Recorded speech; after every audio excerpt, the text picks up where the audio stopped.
जैसे कि अगर मान लीजिए आपको सीढ़ी पर चढ़ना हो, तो सीढ़ी पर चढ़ना हो तो स्टेप बाय स्टेप चढ़ना पड़ेगा। अगर आप एक ही बार 5 सीढ़ी छलांग मारेंगे तो पैंट शर्ट सब फट के नीचे उतरेगा। हेलो माय डियर्स, मैं आशा करता हूं कि आप स्वस्थ होंगे, मस्त होंगे, बेस्ट होंगे। आज मैं बताने वाला हूं आपको पूरे बॉडी सिस्टम के बारे में कि हम लोग बॉडी में क्या क्या सिस्टम को पढ़ते हैं, क्या क्या जाना जरूरी होता है हम लोग को। मेडिकल सेक्टर में हमारा बॉडी ही क्या है, वो प्राइमरी होता है, फर्स्ट प्रायोरिटी हम बॉडी, क्योंकि सब कुछ जो भी कुछ करेंगे हम, चाहे वो इंजेक्शन देना हो, चाहे वो दवा खिलाना हो, चाहे वो सर्जरी करना हो या किसी प्रकार का टेस्ट करना हो, उसे हम बॉडी के ऊपर ही करते हैं। तो बॉडी का नॉलेज हमें प्रॉपर होना चाहिए कि बॉडी में कौन सा पार्ट, कौन सा क्या कहाँ बना हुआ है, कैसे कौन वर्क कर रहा है, नहीं कर रहा है।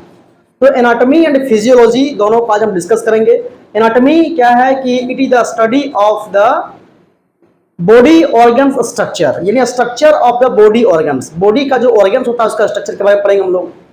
और फिजियोलॉजी क्या है, ये बॉडी के ऑर्गन्स का function, study of the body organ function, यानी हमारे बॉडी का जो ऑर्गन है इसके फंक्शन के बारे में हम लोग फिजियोलॉजी में पढ़ेंगे। तो एनाटॉमी में पढ़ेंगे हम लोग पूरा सिस्टम के बारे में, इसे एनाटॉमिकल सिस्टम बोलते हैं। तो हमारा बॉडी जो बना हुआ है ये बहुत सारे सेल से बना हुआ है। तो सेल्स और सेल के बाद जो बनता है आपका, जैसे सेल हो गया तो बहुत सारे सेल मिलने से क्या बनेगा, टिश्यू बनेगा। और बहुत सारे टिश्यू को मिलने से क्या बनेगा, एक ऑर्गन बनेगा। अब बहुत सारे ऑर्गन मिलेगा तो एक ऑर्गन सिस्टम बनेगा, ऑर्गन सिस्टम।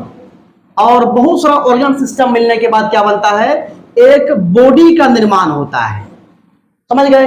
और ये सेल जो बनता है ये कुछ मॉलिक्यूल्स जो हमारे इन्वायरमेंट में होता है, इससे आपका सेल बनता है। तो सेल से टिश्यूज बना, टिश्यू के बाद में ऑर्गन बना, ऑर्गन के बाद में ऑर्गन सिस्टम, फिर बॉडी बन गया। जैसे कि मान लिया हमारा बॉडी में सेल, तो एक सेल मदर का, एक सेल फादर का, ओवम सेल मदर का और स्पर्म सेल फादर का, दोनों को मिलने से क्या बन गया, एक फर्टिलाइजेशन का प्रोसेस के दौरान जायगोट बना। और उस जायगोट से 2 से 4, 8, 10, 20 इस तरह से बढ़ते बढ़ते बढ़ते पूरा सेल का ग्रुप बन गया जो टिश्यू कहलाया। अब बहुत सारा टिश्यू जब मिला तो एक ऑर्गन बना, और बहुत सारा ऑर्गन मिल गया। जैसे मान ले जाए कि एक ऑर्गन आपका माउथ हो गया, टंग हो गया, फायरिंग्स हो गया, आपका पूरा ये इसोफेगस हो गया, स्टोमक हो गया, liver, gall bladder, pancreas, intestine, rectum, appendix, ये सारा जो ऑर्गन है ये पूरा क्या है, एक ऑर्गन का ग्रुप है जिसे हम लोग डाइजेस्टिव सिस्टम में पढ़ते हैं। तो ये ऑर्गन सिस्टम हो गया, डाइजेस्टिव सिस्टम। उस तरह से ये जब बहुत सारे सिस्टम जब मिलेंगे तो बनेगा बॉडी। तो बहुत सारा सिस्टम क्या क्या हो सकता है वो जानेंगे हम लोग। देखिए मैं बताता हूं। एक नंबर हो गया आपका स्केलेटन सिस्टम, स्केलेटन सिस्टम।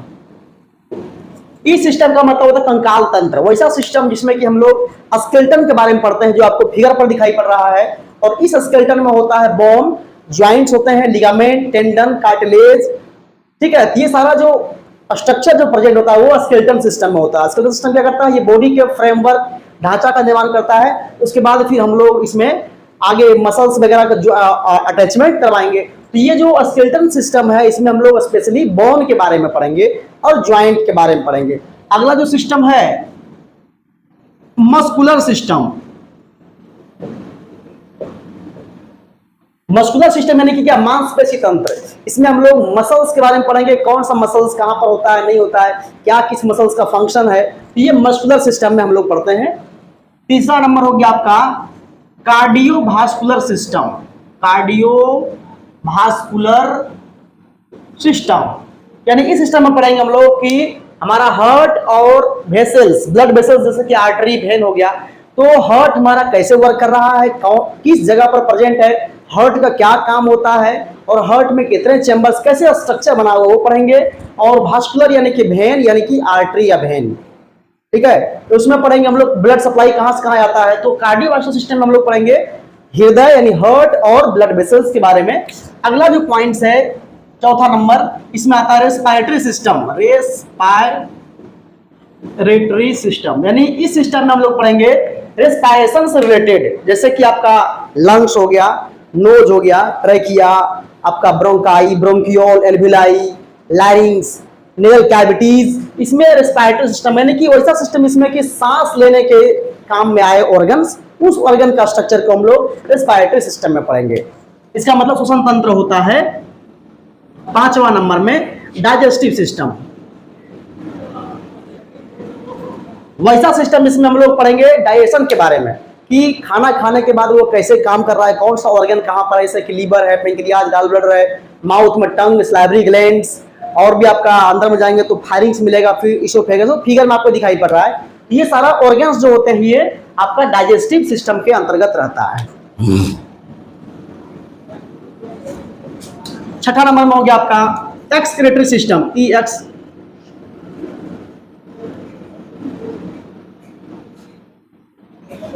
इस सिस्टम में पढ़ेंगे हम लोग कि खाना पीना खाने के बाद में और जो भी यूरिन वगैरह बनता है वो कैसे बनता है।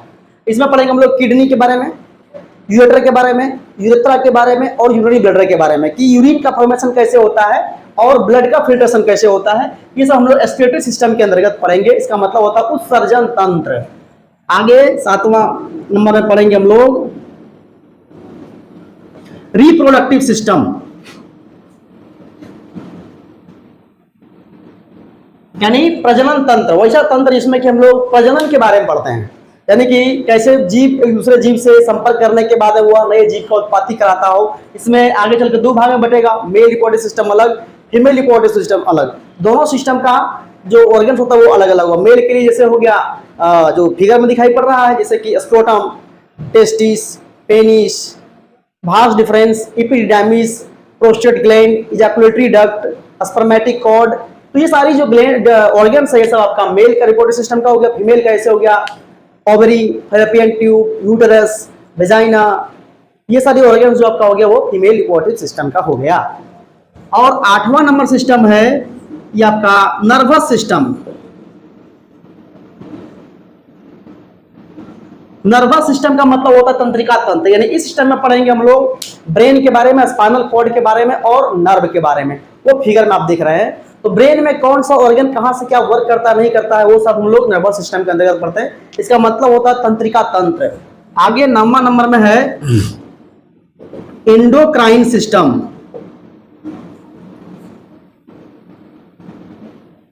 तो एंडोक्राइन सिस्टम का मतलब होता है अंतःस्रावी तंत्र। इसमें पढ़ते हैं हार्मोन्स के बारे में, कौन सा ग्लैंड कैसा हार्मोन सीक्रेट कर रहा है, ये सब हम लोग एंडोक्राइन सिस्टम पढ़ेंगे। जैसे कि हो गया आपका पिट्यूटरी ग्लैंड हो गया, थायराइड ग्लैंड हो गया, एड्रिनल ग्लैंड हो गया, और ये बहुत सारा हाइपोथैलेमस, बहुत सारा ग्लैंड हमारा बॉडी में है जो हार्मोन को सीक्रेट कराता हो, उसको एंडोक्राइन सिस्टम के अंतर्गत में पढ़ेंगे हम लोग।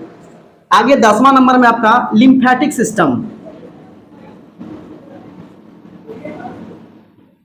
वैसा सिस्टम जिसमें कि कोई बॉडी का ऑर्गन्स इम्यून सिस्टम के बारे में और बॉडी में जो टूटा फूटा सेल हो, प्रोटीन विटामिन जो बच गया सेल रिसीव नहीं कर पा रहा हो, उसको फिर से वह हमारी ब्लड सर्कुलेशन में लेकर आता है, उस सिस्टम को लिम्फेटिक सिस्टम बोलते हैं। इसमें पढ़ेंगे स्प्लीन के बारे में, थाइमस ग्लैंड के बारे में, थोरेसिक डक्ट के बारे में, लिम्फ नोड के बारे में, लिम्फ डक्ट के बारे में, लिम्फ ग्लैंड के बारे में। तो ये सारा स्ट्रक्चर हम लोग लिम्फेटिक सिस्टम में पढ़ते हैं। और भी सिस्टम है जैसे कि हो गया आपका integumentary system.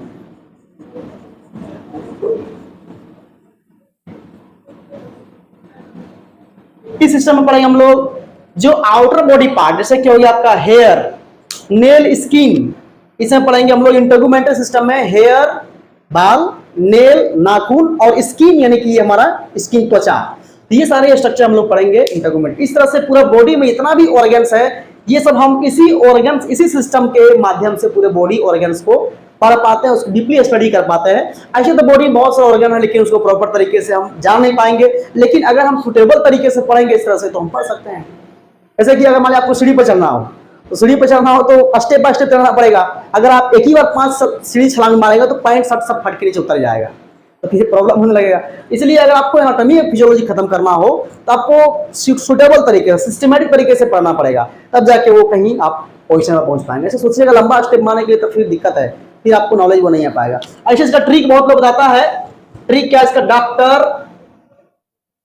Doctor RN muscle बोलता है, MUSCLE। 1 2 3 4 5 6 7 8 9 10।